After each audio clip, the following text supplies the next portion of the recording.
I am Chris. And I'm Matt. Welcome to Roleplay Chat. We're two game masters who just can't stop talking about role-playing games. And today we talk about one-on-one games. And this is the short version of our long discussion that we had on the Roleplay Chat episode.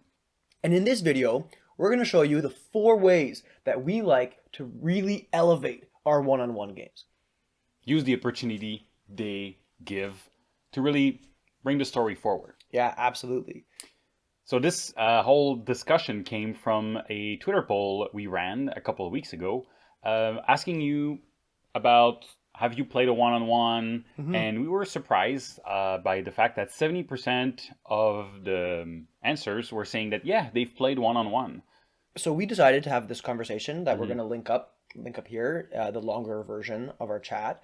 And basically, Chris and I talked about pros, cons, and came to the conclusion, really, that one-on-one games are best served, or we find them the most enjoyable, when they're peppered in to a longer campaign, or rather a group campaign with other people. You know, we find that it really allows you to elevate your game. It really brings this whole new tool as it relates to storytelling, and really allows players to be engaged, extremely engaged with the game master, with the plot, with their backgrounds and everything. And it's just a fantastic way to sparkle in a little special something.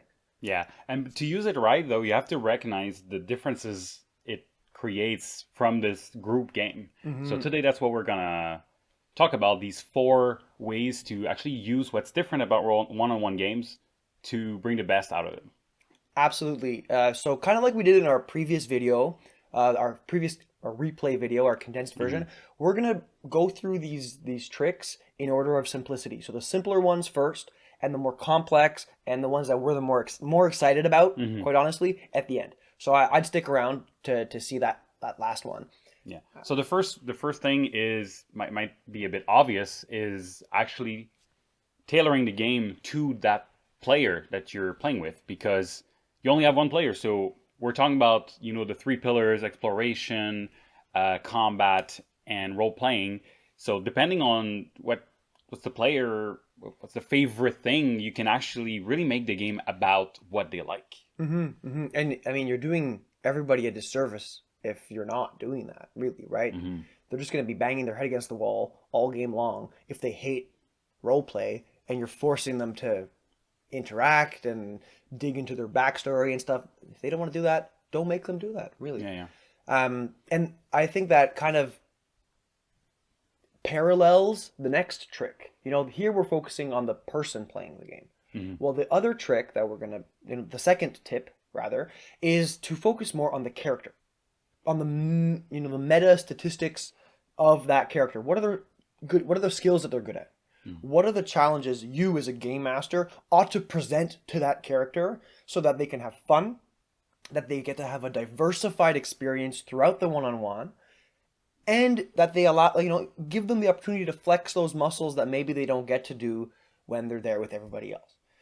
Yeah, so if we're talking about a rogue and you give a mission that they need to infiltrate somewhere, I mean, the challenge as the game master or DM is to make it interesting and not just stealth check after stealth check. Because being a one-on-one, it might be easy for the character to always go with what they're good at, but you need to change it up, right? Yeah, so you let them, you put the spotlight on those skills, but you diversify the challenges. So in our example with the rogue, you have them sneaking in. Sure, you can make them do 1 stealth check, but now you have to make them pick a lock to get into a special room, or you need to have them assassinate a guard who's watching over the main gate.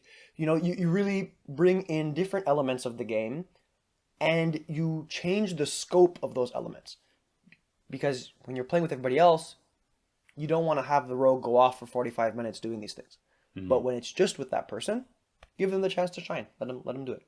Yeah, maybe we can mention the fact that we talked about general things, like the fact that it might bring the scale. Sorry, let's try that again.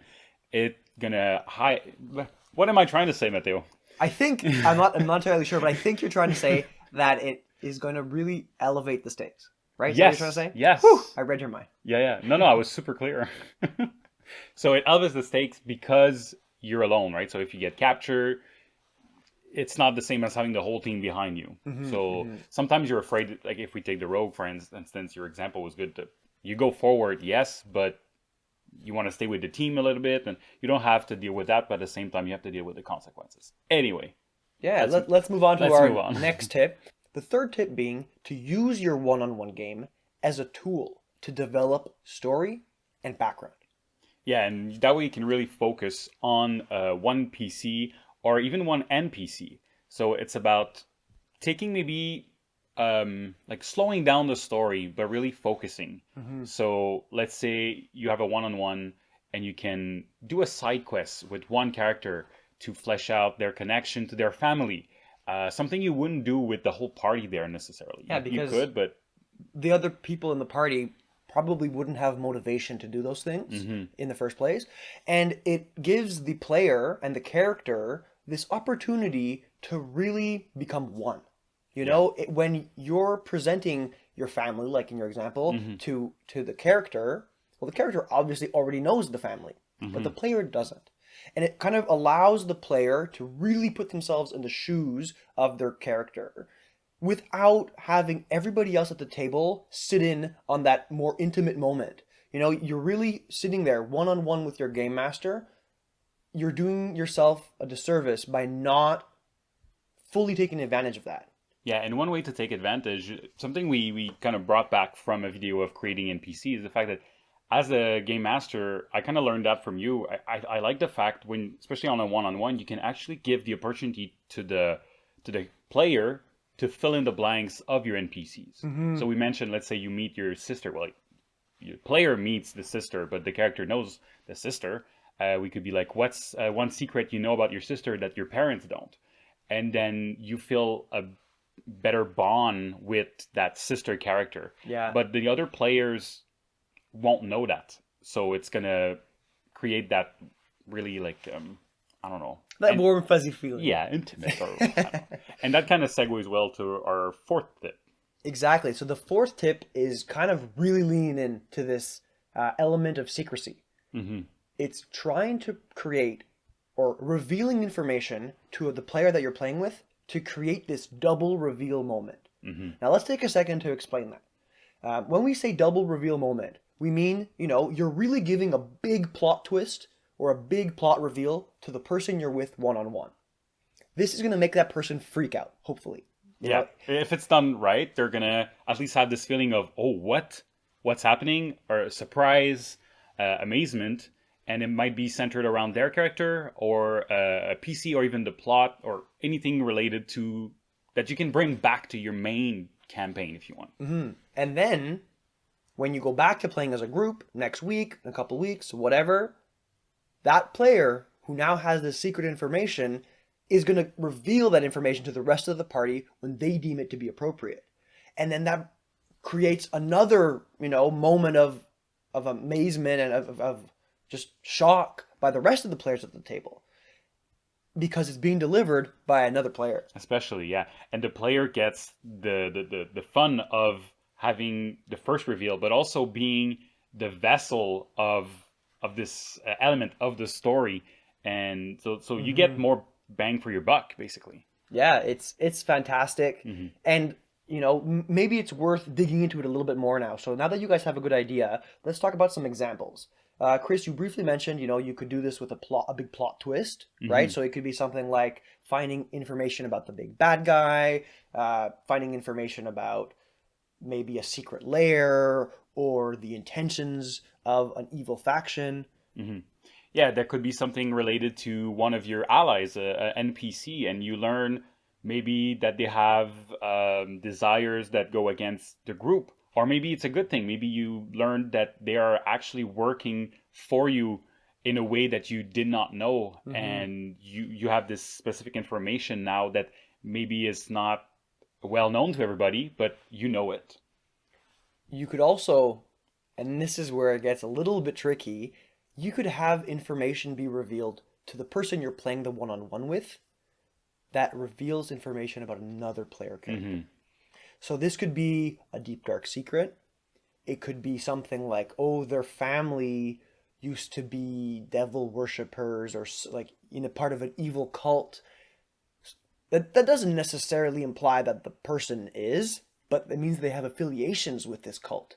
So now the player's thinking, "Oh my God, we've been sharing secrets, we've been doing this and Hmm. that." So now the next time you meet up as a group, it provides the player this fantastic opportunity, this meet to have an amazing role play with the other person. Do they talk to them about it? Do they confront them about it? Do they confront them in front of everybody else? Hmm. Do they use it as blackmail? Like there's all these different things that can come from.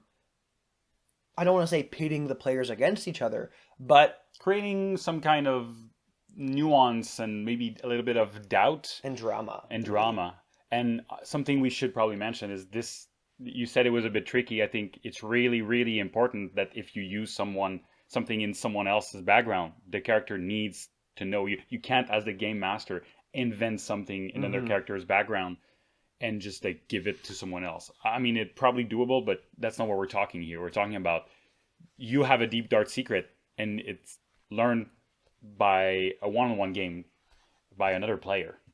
Yeah, so I think that sums up the 4 tips really well. I hope you guys find them useful. I know that Chris and I, after having our conversation, I mean, I for one was extremely excited to try to implement these in a more concrete way in my games moving forward. Hopefully, you feel inspired to do the same. Yeah, we used to do one-on-ones for when we couldn't play with the whole group, but now I think we can really use the value and actually look forward to using them. Yeah, so I mean, if you found this video useful, I'd encourage you to give us a like. It helps out a lot. Subscribe to the channel, and if you really wanted to comment, reach out to us however you see fit. You can do so by contacting us on Twitter. Our Twitter handle is at roll_play_chat. We have an email. It's contactroleplaychat@gmail.com. And I think that covers everything that we want to talk about today, Chris. That's all, Matt. Let's Let's call it call a it chat. chat. Not supposed to do the synchronized thing there, Ah, that's okay. but.